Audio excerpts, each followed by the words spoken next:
Chapter 8. Temple Mysteries.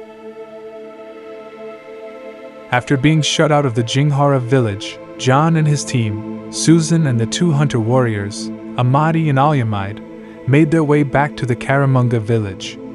The journey was long and arduous, but they were determined to continue their mission and bring hope to the people of the valley. As they approached the village, they could see the familiar shapes of the huts and the smoke rising from the cooking fires. But as they got closer, they noticed something unexpected. There was a camp set up outside the village, and they could see someone sitting by a fire. As they approached, they realized it was David. John and the team were surprised to see David back so soon, but they were also relieved. They had been worried about him and the success of his mission to contact home for help. David greeted them with a smile. He had been waiting for them. He had some good news. He had managed to contact home and a missionary doctor was on the way, and he also found a solar charger for the satellite phone, so they could easily contact home for help. He had also found a treasure map in the temple, which he believed would lead them to an ancient treasure that would help the village and the Jinghara tribe. The team was overjoyed by the news and they were excited to continue their adventure. Together, they discussed their plans for the next day, with renewed energy and hope for the future. With David's photos of the inscriptions and images from the lost temple, the team set out to find someone who could interpret them. They knew that the key to understanding the map and the inscriptions lay within the walled village, so they decided to go inside and seek out the elders of the Karamunga tribe. David had taken some photos on his phone of the inscriptions and images on the lost temple, and he needed Susan to help translate them. Susan, being a gifted linguist, was the perfect person to decipher the ancient symbols and inscriptions. As they entered the village, the elders were waiting for news of the animist priest and his men, but Ahmadi and Alyamide described John's dance how the villagers were afraid to decide. Meanwhile, John and his team were determined to find anyone who might know what the temple inscriptions could mean. They went from hut to hut, searching for anyone who might be able to help them. They finally found an old man who was considered to be the wisest in the village. He was a bit hesitant at first, but when he saw the photos of the inscriptions and images, his eyes lit up with recognition. He told them that the inscriptions and images were from an ancient tribe that had lived in the valley long before the local tribes. He said that the inscriptions spoke of a great treasure that was hidden within the valley, and that the images showed the way to find it. David was excited by this new information and thanked the old man for his help. With the help of the old man, he now had a direction to follow in his search for the treasure. As the team listened to the old man interpreting the inscriptions, they saw the excitement in his eyes turn to terror.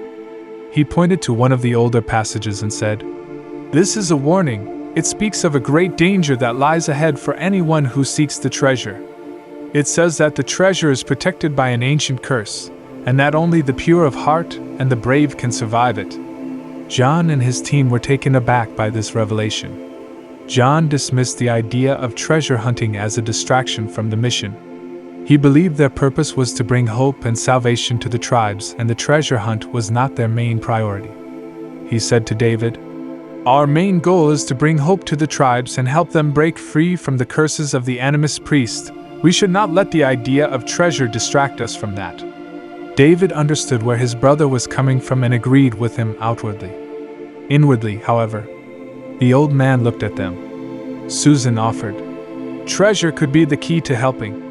It could be used to improve their living conditions and provide them with the resources they need to break free from the animist priest's curses." John said, "I see your point, but we should not put the treasure hunt before the salvation of the tribes. We must use wisdom and discernment in this matter." The team decided to put the treasure hunt on hold and focus on their main mission, which was to bring hope to the local tribes and help them be free from the fear of the animist priest. They knew it was not going to be an easy task, but they were determined to succeed. As the team discussed their next steps, David suddenly spoke up. "I have something to confess," he said. "Yes. I found the corridor with the written warning about the curse on its walls, but there's something more to it." He paused for a moment. "I also found a human bone in the passage." "Okay, so it's an old place," Susan said. "How recent was it?" John asked. David looked sideways. It could mean many things in an ancient passage, Susan said. John knew his brother well. It could, but none of them are good, John said flatly. Susan cocked her head to one side, staring at them both. John turned to David and said, "Why didn't you tell us this earlier?" David shrugged. "Still curious." Undeterred. John nodded quietly. The team knew that the discovery of the human bone was a warning. It made them even more determined to be cautious in their journey and to be sure that their intentions were pure. They knew that the treasure hunt could be dangerous, but they also knew that helping the tribes break free from the fear of the animist priest curses was more important. With this new information, the team decided to use wisdom and discernment in every step they took. As the team discussed their next steps, the old man looked at them with a serious expression and said, "I strongly say you know to go back to temple. The warning is there for good reason. The treasure is protected by ancient curse. It a danger to seek it. No worth risk to life." John and his team were taken aback by the old man's warning. They knew that the journey ahead would be difficult, but they had not expected it to be this dangerous. John turned to the old man and asked, "Why are you so afraid? What do you know that you're not telling us?" The old man hesitated for a moment before speaking. "I know curse real. It not something to take light. In time past, boys from our village went to search for same treasure. They ignore warning. They not live. It ate them one by one. No boy left. The temple ate them?" David wondered. "I think he means they must have died," Susan said.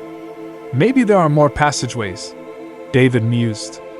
"Maybe they got lost." John and his team were horrified by the old man's story. They knew that they faced a potential danger, but they were also determined to help the tribes break free from all terrors.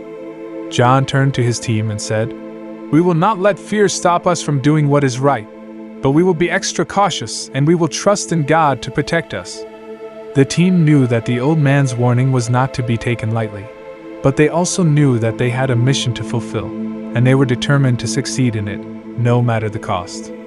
They set out with a renewed determination, ready to face any obstacle that came their way. That night, as the team settled down to rest, David couldn't shake off the feeling of unease.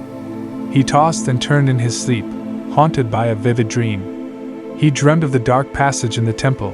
It was a place he had seen in his explorations, but in his dream, it was different. There was a sense of danger and foreboding that was palpable.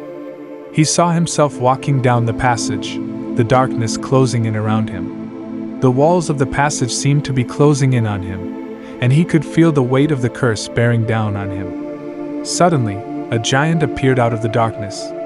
It was massive and terrifying, towering over him. It had glowing red eyes and razor-sharp teeth. The giant had a powerful and ominous presence. It was the Nephilim, a giant of legend, written about in the Old Testament, known for its immense strength and cruelty. David tried to run, but the giant was too fast. It caught up with him, and he could feel its hot breath on his face. He woke up with a start, drenched in sweat, his heart pounding in his chest. He knew that it was just a dream, but it felt so real, and it left him with a sense of dread. He couldn't shake off the feeling of the dream. It was too vivid, and it felt like a warning. He decided not to share his dream with John and the team in the morning, as while he believed that it could be a sign of something dangerous ahead, and they should be prepared, it was also crazy, wasn't it? As the team discussed their next steps, one of the Karamunga tribesmen interrupted them. He was out of breath and looked worried. He told them that one of the young Karamunga boys who went fishing did not return. They searched for him but couldn't find him. One of the Jinghara tribesmen were seen in the area and they feared he had been kidnapped. John and his team were saddened to hear this news. They knew that they had to act fast to find the boy and bring him back safely.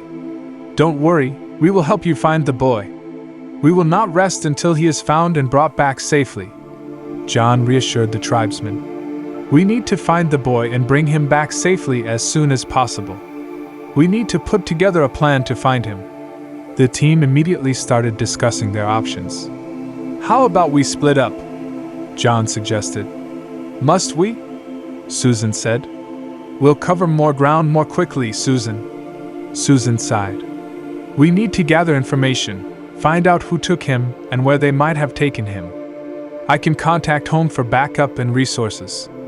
They also discussed other things that could go wrong, what they might do if they came face to face with the animist priest henchmen, and even whatever the older tribal man's warnings concerning the temple. Susan added, we need to be smart and strategic in order to find the boy and bring him back safely.